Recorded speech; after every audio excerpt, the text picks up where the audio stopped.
Assalamualaikum warahmatullahi wabarakatuh. Ada dua jenis manusia ketika telah ditolong orang.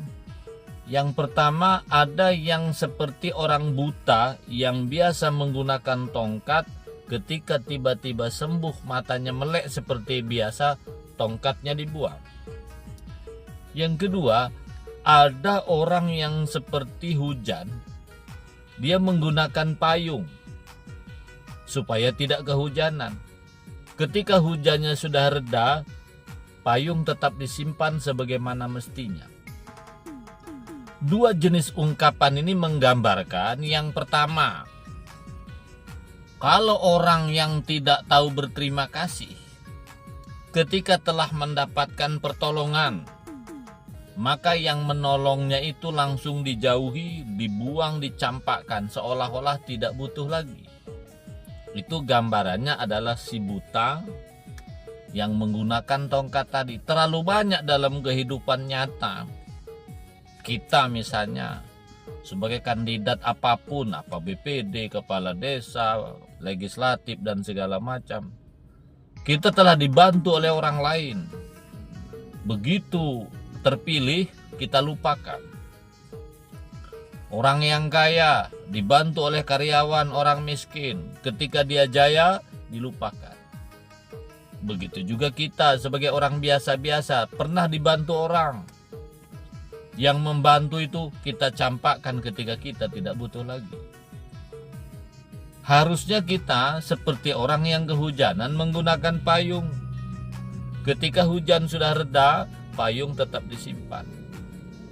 Sebagai kandidat, apakah calon kepala desa, BPD, legislatif, gubernur, bupati, orang yang telah mati-matian berjuang untuknya, hargai dia, balas budi dia. Karena suatu saat ketika kita minta tolong dia, dia mau menolong kita. Karena disimpan baik-baik. Kita sebagai salah seorang pengusaha, mungkin yang dibesarkan oleh karyawan, yang dibesarkan oleh banyak orang. Ketika kita sukses, jangan lupakan dia. Karena suatu saat kita juga akan butuh dia. Begitu juga kita orang yang tadinya tidak ada apa-apanya, dibantu sanak famili, dibantu tetangga, dibantu banyak orang. Setelah sukses, jangan lupakan dia. Kenapa? Karena hidup ini seperti roda pedati, kadang di atas, kadang di bawah. Tidak ada yang jaya selamanya dalam hidup ini, minimal.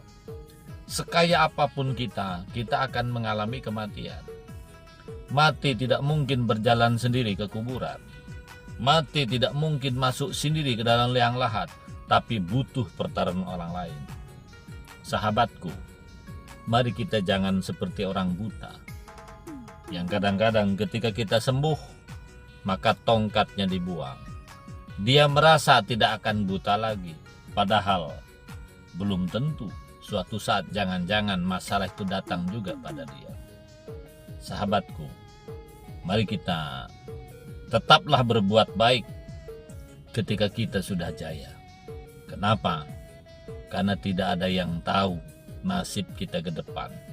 Kalau kita sedang di bawah, mungkin suatu saat naik ke atas dibantu orang-orang yang di bawah.